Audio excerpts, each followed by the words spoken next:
ഭക്ഷ്യസുരക്ഷാ മാർക്കറ്റിനകത്തും അദ്ദേഹത്തിന് വ്യക്തിപരമായ താല്പര്യങ്ങൾ ഉണ്ട് എന്ന് അതിനുശേഷം വരുന്ന ചില നിലപാടുകളുമായി ബന്ധപ്പെട്ട് ആളുകളുടെ കാർഡുകൾ വെട്ടുന്ന സമയത്ത് അല്ലെങ്കിൽ ആ കാർഡുകൾ നിരോധിക്കുന്ന സമയത്ത് നമുക്ക് കാണാൻ കഴിയും. ഇപ്പം നമുക്ക് എന്താ വെച്ചാൽ അദ്ദേഹം പറയുന്നത് പോലെ അദ്ദേഹം ഒരു ആനുകൂല്യം കൊടുക്കുന്നുണ്ടെങ്കിൽ ഞാൻ പറയുന്നത് പോലെ നീ ജീവിച്ചു കൊള്ളണമെന്ന ഒരു ഏകാധിപത്യ നിലപാട് ഒരു കോർപ്പറേറ്റിനും കൊള്ളില്ല.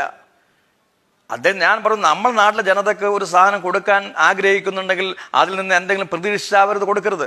നമ്മൾ ഭക്ഷണം കൊടുത്തിട്ട് അതിൻ്റെ മഹിമ പറയുന്നത് ഒരു സംവിധാനത്തിനും ഒരു നല്ല വ്യക്തിക്കും ചേർന്നതല്ല. അദ്ദേഹത്തെ സംബന്ധിച്ച് അദ്ദേഹം പറയുന്നത് എന്താ, എൻ്റെ ഭക്ഷണം കഴിച്ചിട്ട് ഞാൻ പറയുന്നത് പോലെ നിങ്ങൾക്ക് കേൾക്കാൻ പറ്റിയില്ലെങ്കിൽ ഈ പ്രസ്ഥാനത്തിനകത്ത് നിൽക്കേണ്ടതില്ല എന്ന് കമ്മിറ്റി അംഗങ്ങളോട് പറയുന്നു, ജനപ്രതിനിധികളോട് പറയുന്നു. അദ്ദേഹത്തിന് കൂട്ടു നിൽക്കാത്ത ജനപ്രതികളെല്ലാം ശിഖണ്ഡികളും അഴിമതിക്കാരുമാണെന്ന് പറയുന്നു.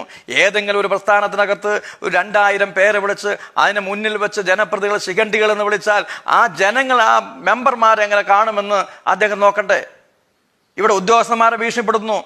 ഇതിനുശേഷം ഉദ്യോഗസ്ഥന്മാർ അവരുടെ നിലപാടുകളുമായി ബന്ധപ്പെട്ടുകൊണ്ട് ചില സ്റ്റോപ്പ് മെമ്മോകളും ചില നിലപാടുകളും എടുത്തു കഴിഞ്ഞപ്പോൾ സെക്രട്ടറി ഉൾപ്പെടെയുള്ള ആളുകൾക്ക് ഭീഷണി. ഇവിടെ ഞങ്ങളെല്ലാം മാറ്റി നിർത്തിക്കൊണ്ട് നോക്കുകുത്തികളാക്കിക്കൊണ്ട് സെക്രട്ടറിയെ ഭീഷണിപ്പെടുത്തി. സെക്രട്ടറിയോട് പറഞ്ഞ എന്താ, എൻ്റെ ഭക്ഷണം കഴിച്ച് എൻ്റെ ചായ കുടിച്ച് എൻ്റെ വെള്ളം കുടിച്ച് ഞാൻ പറയുന്നത് കേൾക്കാൻ പറ്റില്ലെങ്കിൽ ഈ പഞ്ചായത്തിനത് സുഗമമായി മുന്നോട്ട് പോകാമെന്ന് നിങ്ങൾ ധരിക്കേണ്ടതില്ല എന്ന് അദ്ദേഹം പറഞ്ഞു. അത് നിങ്ങൾക്ക് സെക്രട്ടറിയോട് ചോദിച്ചറിയാം.